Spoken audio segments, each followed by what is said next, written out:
When people talk about Adult Swim, they always have that one story. I was watching Cartoon Network and I fell asleep on the sofa. When I woke up, I saw the weirdest show. It made me feel really uncomfortable. The network is known for catering to this folk tale, with shows such as Moral Laurel, The Eric Andre Show, and Xavier Renegade Angel. These shows thrive in the absurd and present a surreal interpretation of either a talk show or a sitcom. The Shivering Truth is basically their take on an anthology series. This is how I assume the show got commissioned. You must have one dusty computer. Fuck you! It's not illegal, bitch!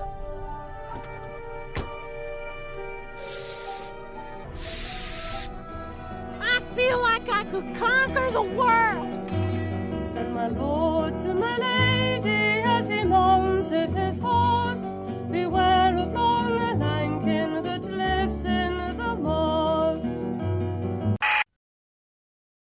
Created by Vernon Chapman and Kat Solon, The Shivering Truth is a 10-minute animated show about people dealing with existential questions and situations. There are no recurring characters or storylines, just pure untapped insanity. There are certain episodes where I just stare in utter disbelief at what I've just witnessed. You can't scare me off that easy.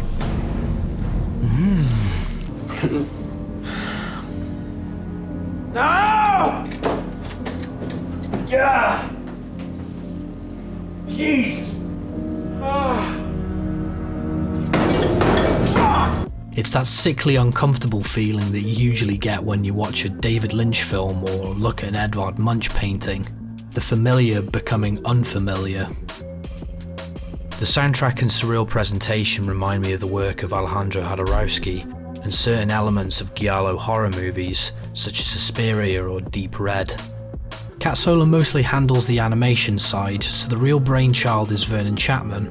Most of you guys will know him from playing one of the best side characters in South Park, Towley. I'm addicted to marijuana and crystal meth and crack. Spiritually, Shivering is more in tune with Vernon's other work, Xavier Renegade Angel, a show that delves into New Age mysticism and satirises pseudo-intellectualism. In each episode, we would be led by Xavier on his harebrained journey to find out what doth life, and we would have him as a sort of ballast to all the strange things that would be happening. His parody of philosophical surfer bro gave us a unique and hilarious outlook on otherwise dark topics. Shivering is similar in that sense, however the show is kind of flipped. There are genuine moments of hilarity, but you're deep within a lucid dream that's making your skin crawl. The way the show works is that we are introduced to a certain theme, such as trauma, duality or abandonment. It's then usually broken up into 3 vignettes that loosely interconnect. Vernon even said that he can't really separate one idea from the other, and that's why he has to have them meld into each other. It's as if the show is running on dream logic. When the show starts, it always seems like it's in the middle of a paragraph, starting with but or of course. The vignette will sometimes abruptly end, and you'll be whisked away to another situation with a brand new character. This is very similar to how we dream. Let me ask you a question. You never really remember the beginning of a dream, do you? You always wind up right in the middle of what's going on. I guess, yeah. So how did we end up here? Well, we just came from the, Think about it, Ariadne. How did you get here? Where are you right now? Excuse me for 1 second. Of course. Oh, well, that was wonderful. Good time was had by all. I'm pooped. Yes, I should be. Good Lord, what is happening in there? Aurora Borealis? Aurora Borealis?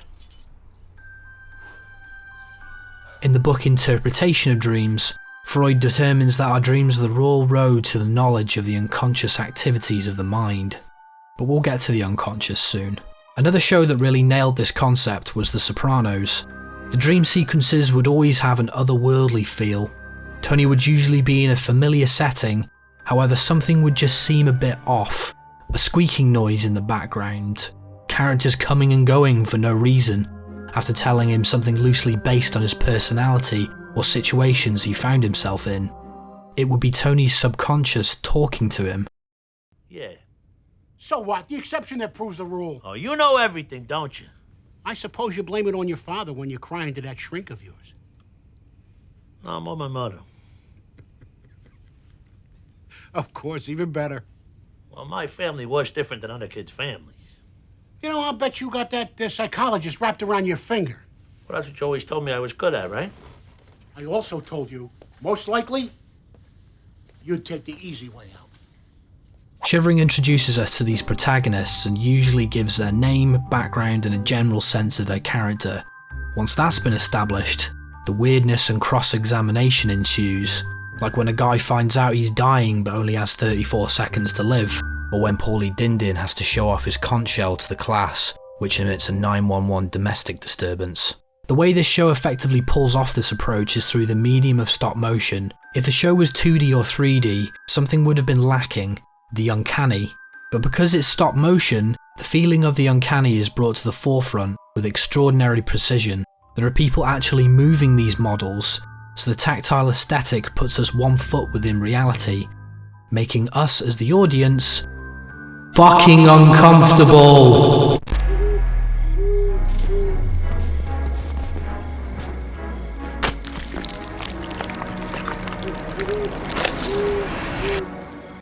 What the fuck? What the fuck was that? Being an anthology series, we get to see all walks of life. Soldiers, doctors, office workers. Most of them seem to be going through an identity crisis that leads to a bitter or transcendental end. Take the army general in episode 2. He finds himself on the receiving end of ever increasingly cruel and unusual tests to train his mind and body for war. Even though he just craves acceptance, broken down and beaten, he starts to question why he's being put through these tests and lashes out, only to end up as pure consciousness. This obviously signifies how the business of war can essentially take everything from the individual and birth PTSD. In any other show, this would be explored for the whole episode and delved into further, but with a Shivering Truth, these unconscious vignettes of social situations are more like a synecdoche, a figure of speech in which a part is made to represent the whole. That gunk in there, that makes them all stick together as one whole.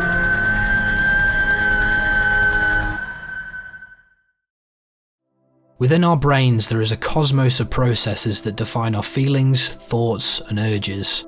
This psychoanalytic theory was first introduced by the cigar-puffing and cocaine-addled psychologist Sigmund Freud. He started to understand that our perceptions, whether that being visual or social, are dictated by the unconscious and what we perceive as a construction of our imagination. To describe the unconscious mind, we have to look at Freud's iceberg metaphor. He believed that the human psyche was composed of 3 elements. The conscious level, which is composed of our thoughts, ideas and feelings of which we are aware. It also allows us to access our short-term memory. The pre-conscious, which is not conscious at first, however if it's given a cue it can then become conscious, like when you smell freshly cut grass and it reminds you of summer holidays, or when someone asks you to recall a memory from school and they say a teacher's name, which makes memories come flooding back from that time period. Finally, our unconscious level.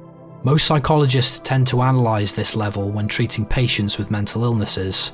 Within this part of our mind are our fears, failures, and unacceptable urges, essentially all of our primitive instincts and desires. The iceberg metaphor is also used to relate to the 3 concepts of psychoanalytic theory that describe the activities and interactions of the mind: the ego, the id, and the superego. These 3 elements work together to create our complex behaviours. They can emerge at many different moments within our lives and can have a powerful influence on us all. Let's start with the id. This part of our personality is with us from the get-go. The id is the instinctual component that acts according to the pleasure principle, which is the psychic force oriented to the immediate gratification of impulse and desire. When all of us are born, we are id incarnate. When little Johnny is screaming his head off, the parent must teach him to have patience and not have immediate gratification. The ego is part of the id that has been modified by direct influence from the external world. It's the conscious executive part of the personality that mediates among the demands of the id, superego, and reality. A referee, if you will. This works with reason, whereas the id is chaotic and unreasonable. If you work in retail, ego stops you from launching a till roll at the old person's head for not giving them their change in the right order. Finally, the superego. Once little Johnny has learned that the world doesn't revolve around him at the age of 5, the superego kicks in, It reflects the internalization of cultural rules that are taught by our parents. It provides us with guidelines and teaches us how to behave, our moral compass. You're thinking, why is he telling me all of this? Well, neuroscience has taken us to a level where MRI scans can notice certain wave patterns to detect a mental illness that someone might have. But what if the patterns were so distinct, it projected an image onto the monitor? This is what the Shivering Truth is. It's like a projection of the dichotomy between the id and the superego. In this universe, the id and the superego mutated into a horrific monster. In episode 4, Consta Death, one of the vignettes shows how a couple keep their marriage strong after so many years. They do it by ignoring and treating their son like shit. In this bit you get a nervous laugh from the absurdity of what's happening to the son, but it signifies how within the unconscious of some parents' minds, neglect is something that could easily happen. For example, why should I bother playing football with my son where I could rant on Facebook all day? If these parents are good, the superego prevents them from doing this. An example of the superego is in the episode The Burn-Eater Spits. Hank Alto is trying to buy food at the supermarket, but he's faced with a hipster cashier who isn't impressed by his selflessness, scratching his eye all the while. It gets to the point where Hank does so much good that he transcends the material plane and merges harmoniously with the cosmos. But hilariously, it still isn't enough for the hipster with the superego. It gets to the point where the hipster is so right about himself that he digs his finger into his eye that holds the righteousness within his brain. The righteousness starts to gush out of his head, and the goo eventually forms into these goo monsters, which flood the entire world, killing everyone in the process. This obviously shows someone with an extrapolated superego, but it also brilliantly satirises gentrification and how people can be so just in their own actions, regardless of how it might affect people. In David Eagleman's book Incognito: The Secret Lives of the Brain, he delves into our relationship with the unconscious and uses parallels and contradictions to give us a view of what's going on inside our heads. In the 5th chapter, he explains how our conscious selves have more or less no control over the mental machinery that dictates our actions. He says, "You are made up of an entire parliament of pieces, parts and subsystems. Beyond a collection of local expert systems, we are collections of overlapping, ceaselessly reinvented mechanisms, a group of competing factions. This means, in short, that we have no real control, and we have been robbed of our sense of freedom. We are creatures who strive for meaning, but are punished with living in an absurd universe full of meaninglessness. We scream into the void and get no response. As Sartre once said, we are condemned to be free. There is no guidance for our actions. We are forced to design our own moral code." The Shivering Truth is dictated by this existential theory, and shows how absurd life can really be. Now, I could sit here and analyse every episode and break down what happens in each of them. I think it's best to see the weirdness for yourself and come to your own conclusions. The Shivering Truth cleverly projects our primitive fears and satirises them with such scathing wit. It's like Vernon is staring at our collective unconscious through a microscope and recording his findings. It's a show that requires a strong constitution, but if you stick with it, you'll get a bold, weird, and above all else, disturbing look at the human condition. Reason is a lie, feeling is a hoax, escape is a fantasy.